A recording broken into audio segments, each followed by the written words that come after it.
Toby Tobias Kidd, an artist, musician and writer with a particular interest in the public sphere.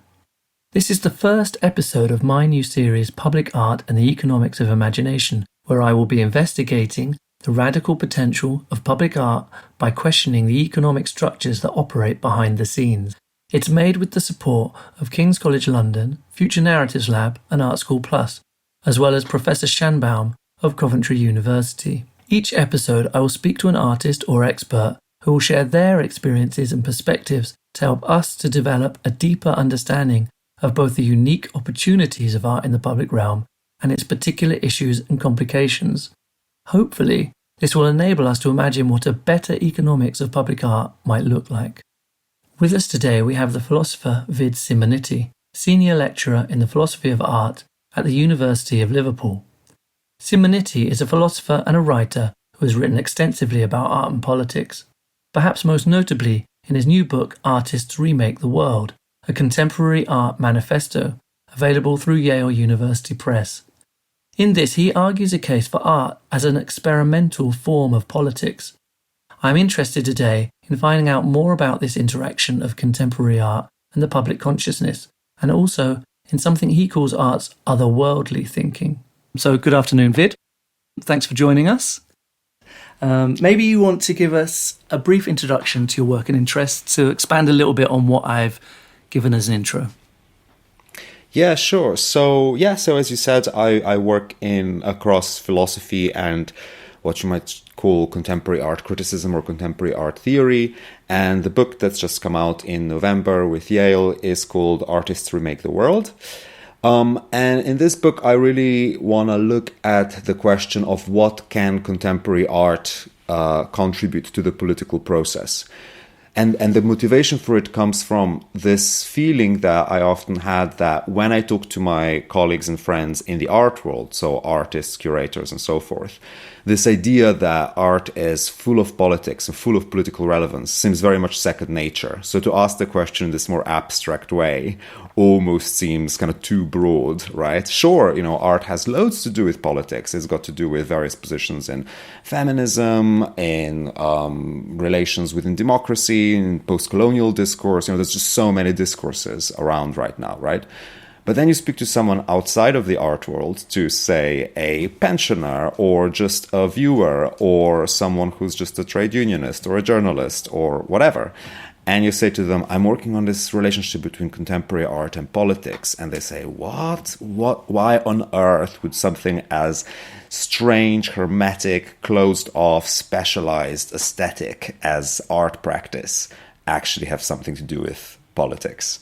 So to kind of treat this question anew, I look at three developments in contemporary art of the last 20 years. One is a kind of a turn towards realism or kind of evidence-driven art, where the artist plays the role of contributing to contemporary democratic discourse. So they're trying to face us with certain uncomfortable truths, say. Secondly, this movement towards art as socially engaged, by which what is often meant is artists really working in a more applied way in communities or through protests or through kind of so-called useful art.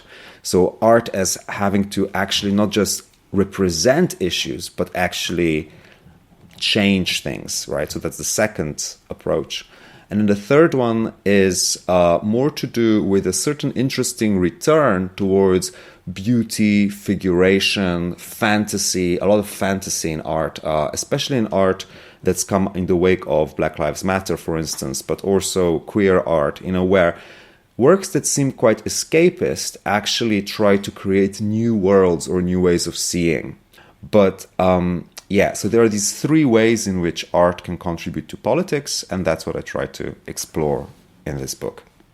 I think, let's start off by going a little bit more into this idea of the world making. But you also talk a little bit about unworld making versus world making. And I wonder if you could expand on world making, then expand on that kind of concept as well. On world unmaking, yeah, sure. So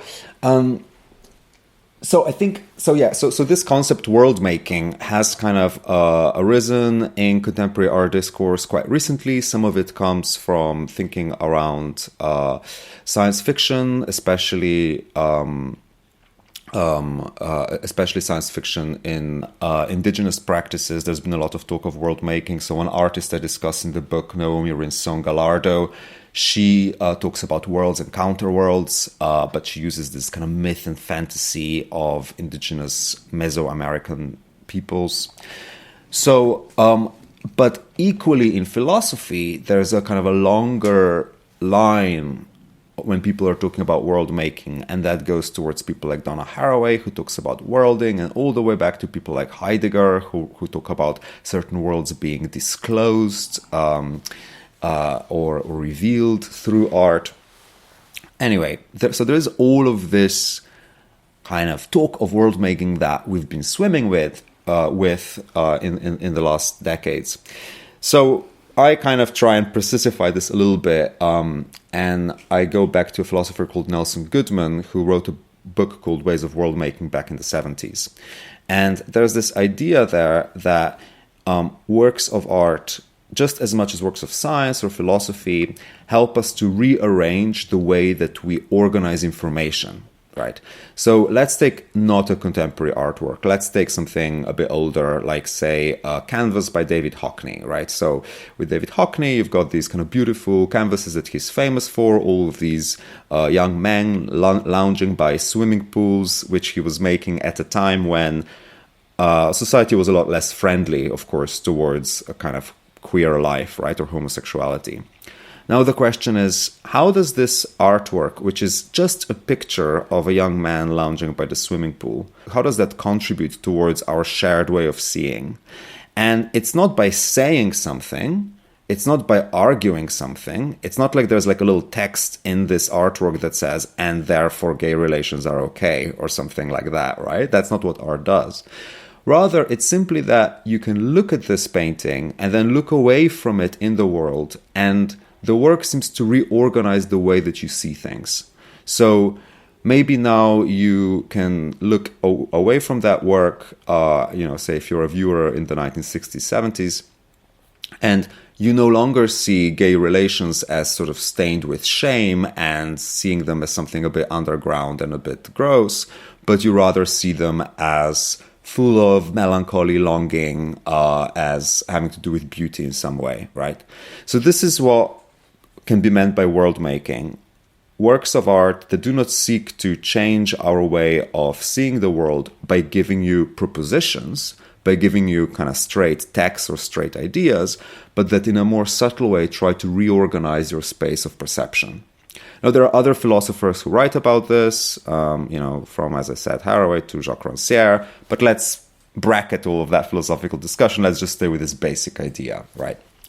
Now, if that's something that happens, then I want to say this is what explains a kind of more recent return towards beauty and representation and figurative art in some bits of contemporary art world. So, for instance, I went to this exhibition in the Black Fantastic just before I was writing the book, and what I was kind of struck with is how there were all of these artists there, like, for example, Wangechi Mutu or Lina Iris Victor, who create these kind of fantastical scenes of Black life, but interspersed with myths, with gold leaf. They almost look like they've kind of come straight from a kind of continuity with Renaissance or something. It's almost as if postmodernism never happened or something.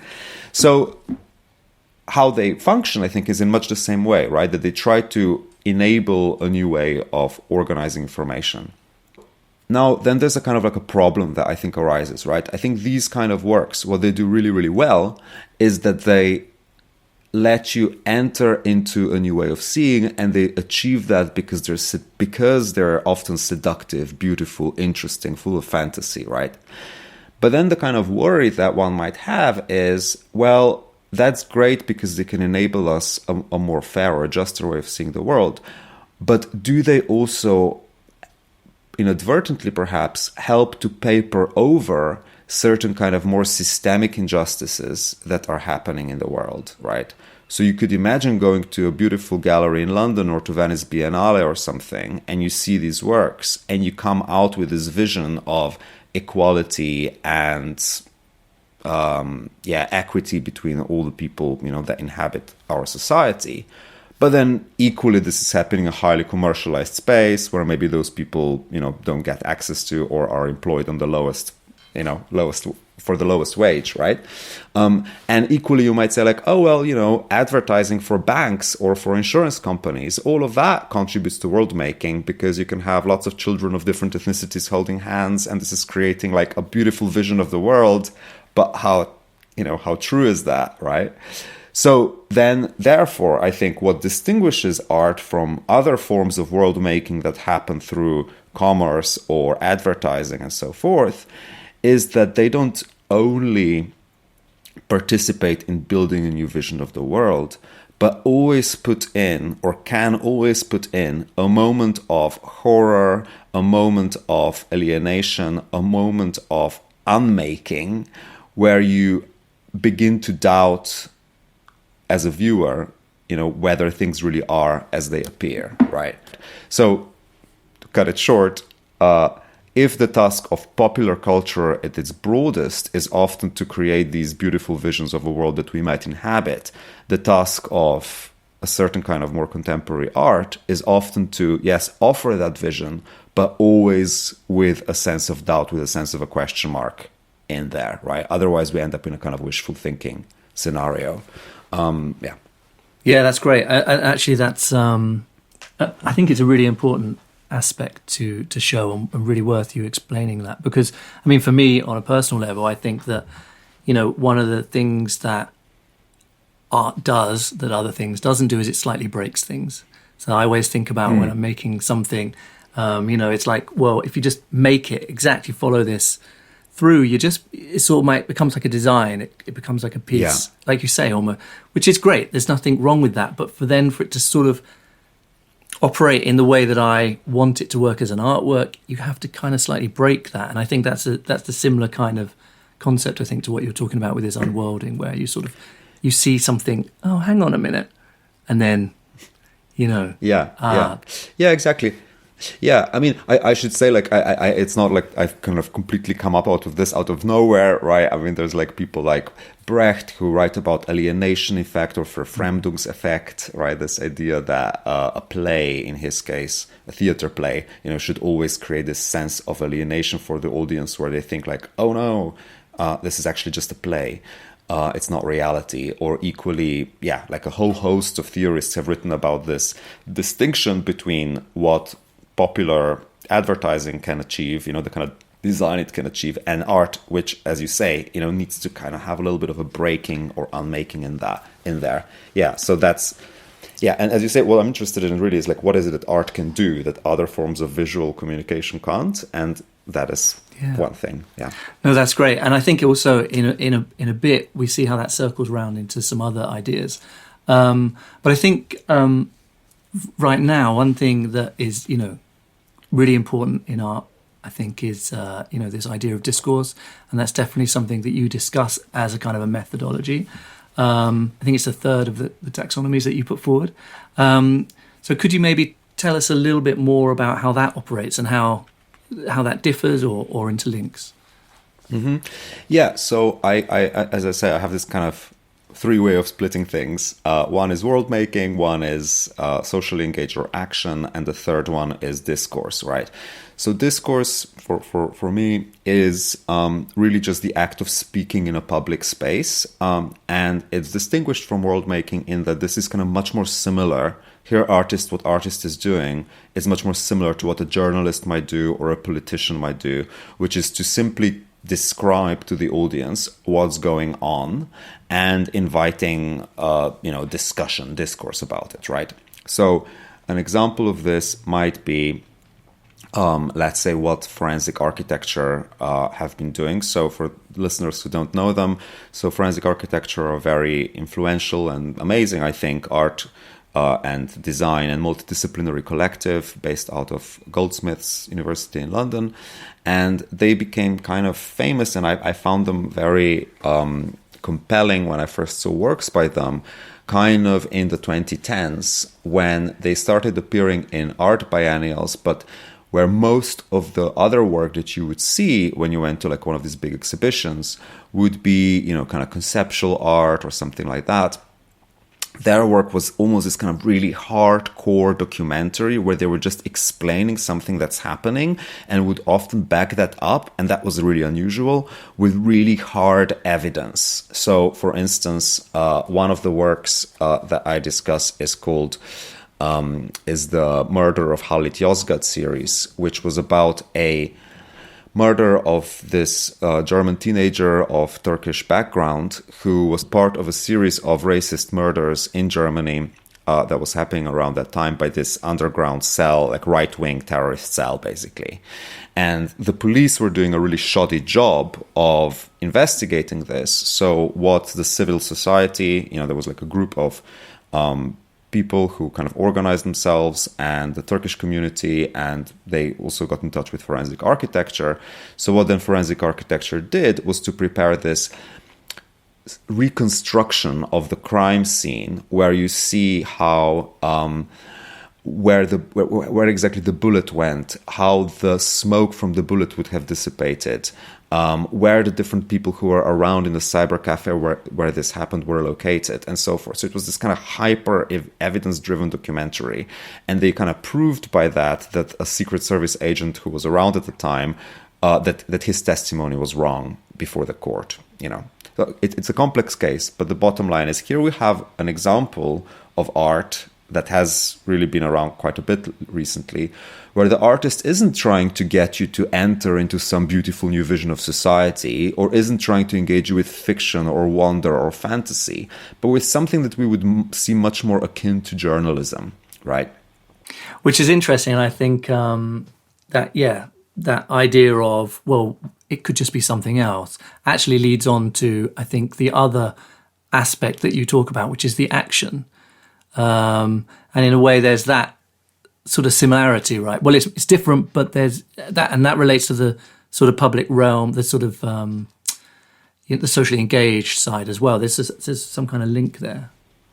Yeah. So what I'm interested here is the way that an artist can almost meld into some other discipline that already exists, right? So in this case, it's something like journalist or evidence-driven discourse.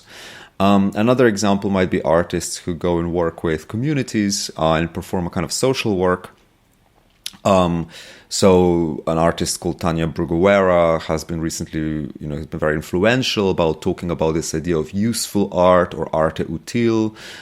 This has also been taken up by various curatorial approaches. So recently at the Whitworth in Manchester under the curator Alistair Hudson.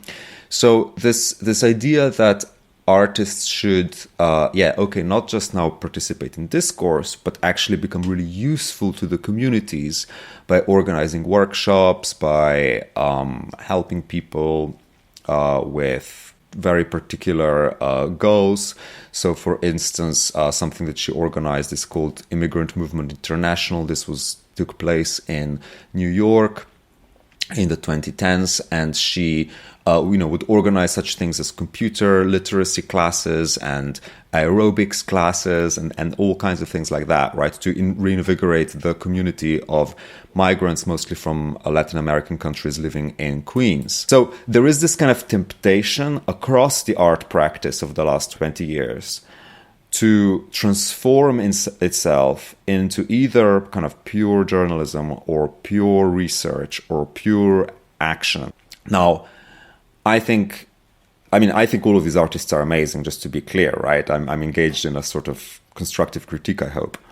But I think that in order to save some space for what art is that art can do as art, you want to then say, there is something that art can contribute to discourse or to action precisely through more aesthetic forms, or through forms that are more complex, more exploratory, or even more beautiful, in quotes marks, in some way.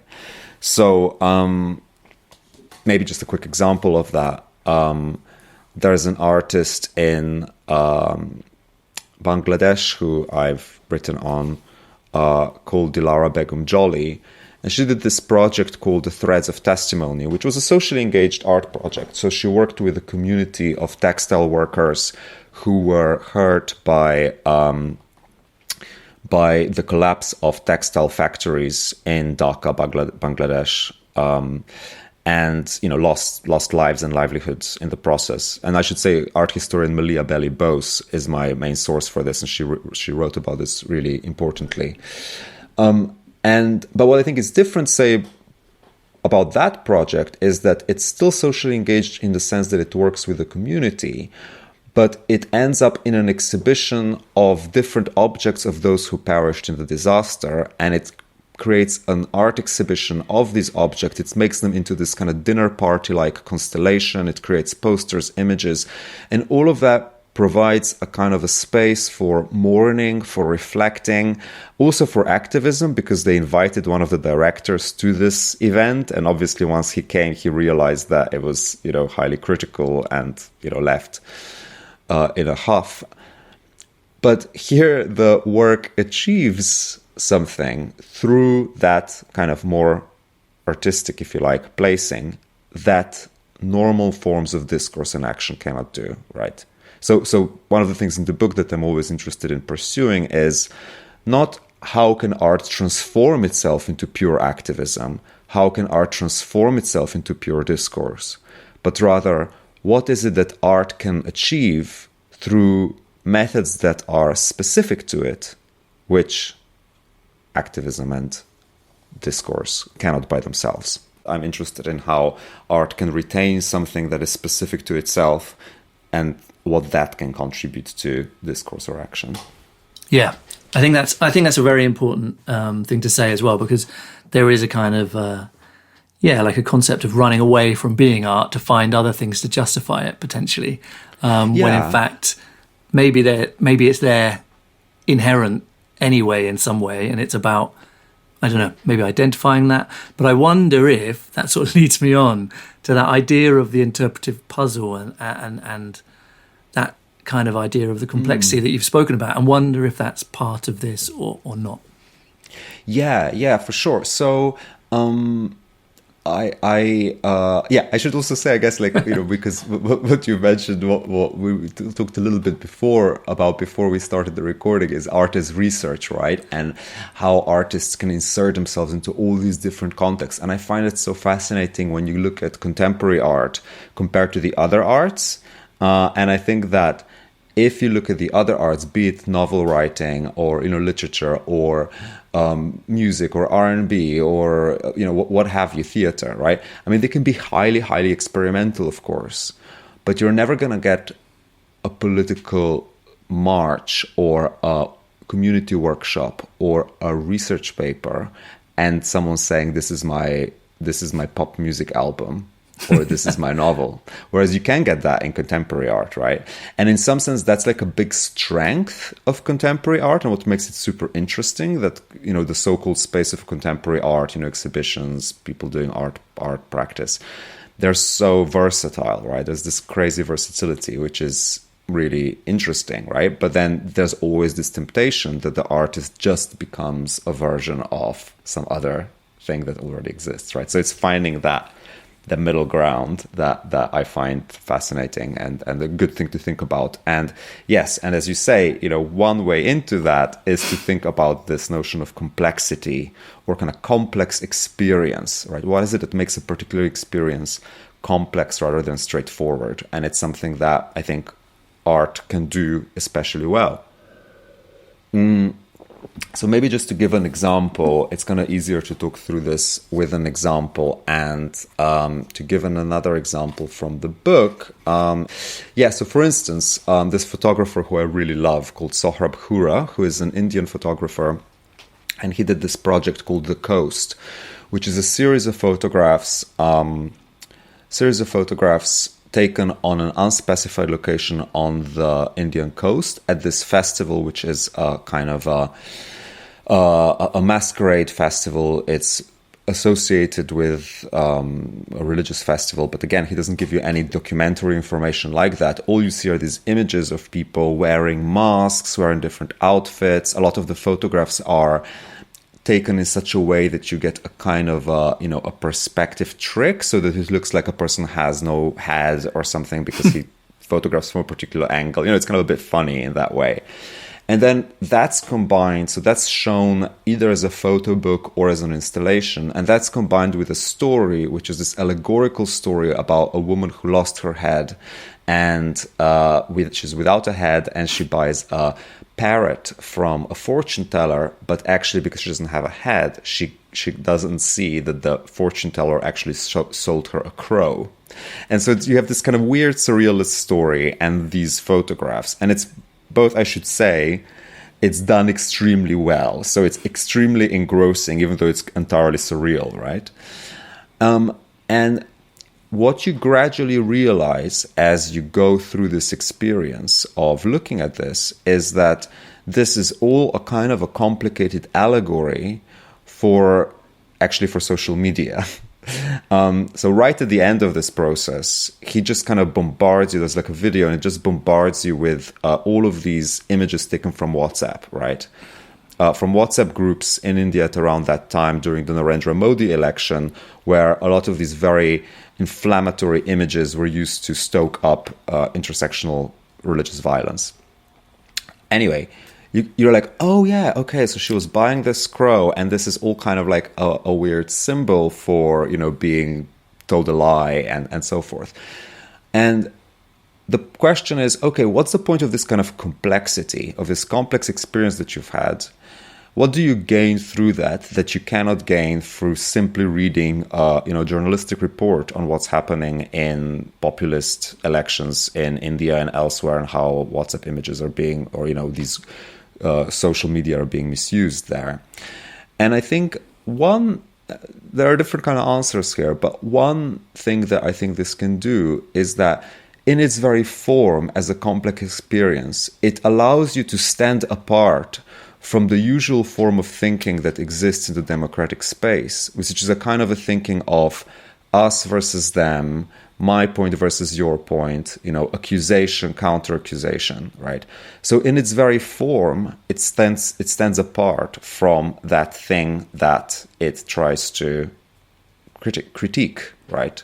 So art is a kind of a counterweight to the frantic discourse that has always been around in democracies, but has become especially corrupted, you might say, with populism and with social media, or the internet, if you like. It's really interesting, that idea of the complexity of experience. So, the artwork is an experience. It's a sort of experiential, form of sort of thinking in a way, which I wonder if that links into you talk about otherworldly thinking. Is this the same kind of idea, or is this something else? Otherworldly experience, otherworldly meaning apart from the world that you usually inhabit. So, for the most part, you inhabit a world where politics is about taking positions. It's about acting in favor of one position or another. It's about fighting for your interests often.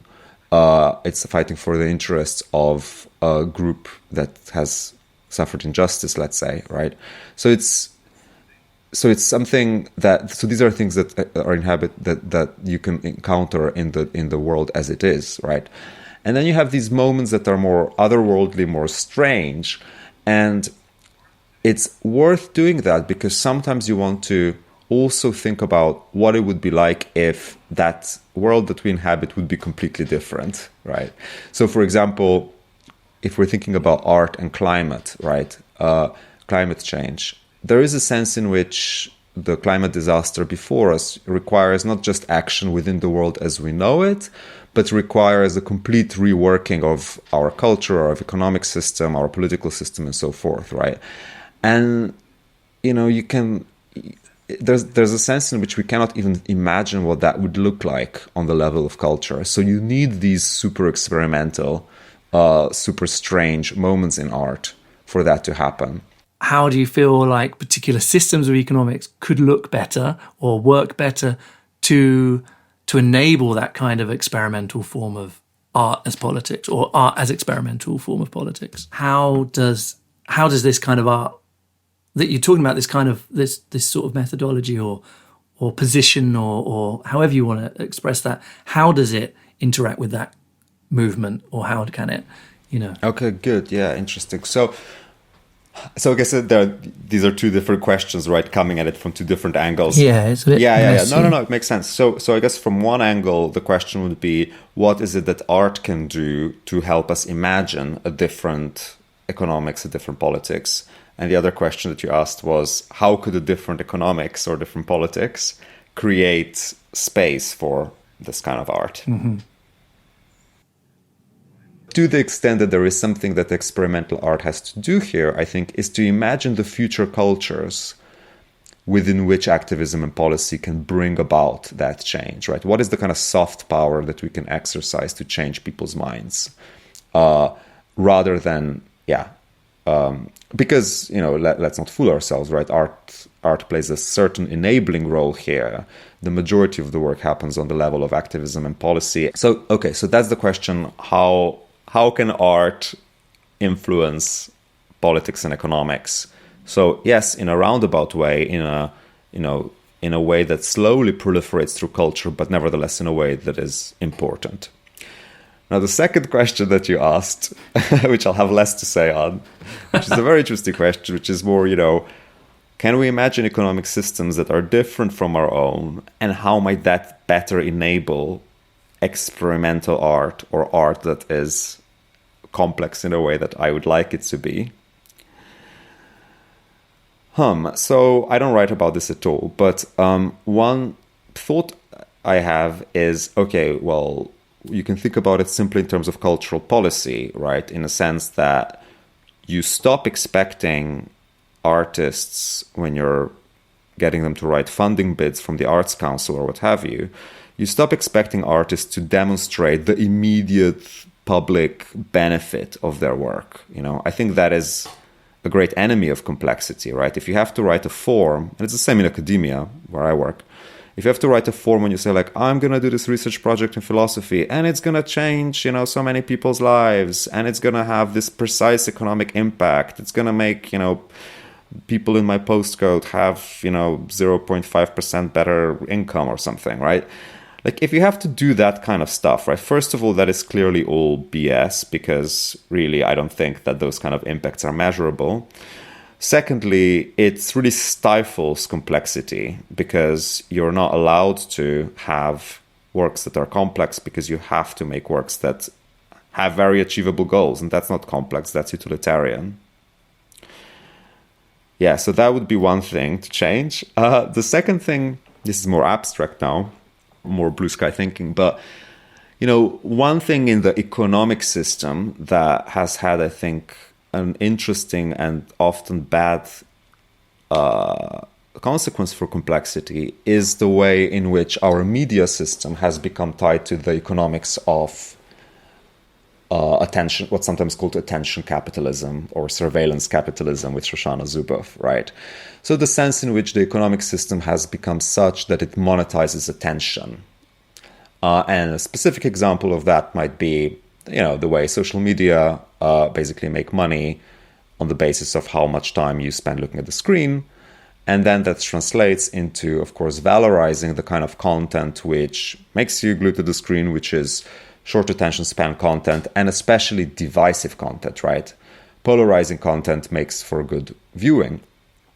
Now, the consequence that this has for the art world is that the art world itself, of course, becomes incredibly kind of polarized, and also only interested or more interested in artists and artworks that can be summed up as a simple political position, right? So it's like, oh, this artist furthers position A, hooray, let's put him into the program. Oh, this artist furthers position B, boo, let's throw them out of the program or cancel them, as it were, right? And that can really be, quite detrimental, as we saw, recently with, artists getting cancelled from programs for taking a stand on the, in the Gaza conflict, for being pro-Palestine or something. But more broadly, I think that the way in which culture wars have negatively impacted the art sector, I think, has everything to do with the particular economic system of attention capitalism within which those culture wars are embedded. So if the question is, what changes should we make to the economic system to allow for a better kind of art? Would be like, oh, well, we need to change attention capitalism, but of course we cannot do that. But what we can do is to not take those platforms seriously, or to basically say like, oh, well, if this is creating, like, if I'm a curator and something is creating a media storm on social media, maybe I should try not to take that too seriously, because it's a factor of the attention capitalist system rather than necessarily something that should be followed. Yeah. So, so in a capsule, to encapsulate that, right, we need to go offline to make art more complex would be my soundbite that you can retweet. Amazing. Fantastic. So I guess finally, is there, if people are interested in finding out more about, or coming to see you do something, or, is there stuff coming up, or, tell us about like where they can get the book. I'm sure it's everywhere. This kind of stuff, or if they want to follow you on social media. Yeah, so you can find me on all the social media. You can find me on Twitter and Instagram with my name as my handle. So going right against what I've just advised, you can always find me there and follow me. I mean, to be honest, I only tweet and post really inane self-promotion, precisely because I think there's little point in posting politics. So you'll just get pictures, selfies of me doing book promotion. But yes, please do follow me. You can buy the book. I think it's £17 or something. It's quite attractively priced, I think, in all good bookstores. I'm doing at the moment, I'm doing one project which I'm excited about. It's a collaboration with the curators of the Ukrainian pavilion at Venice.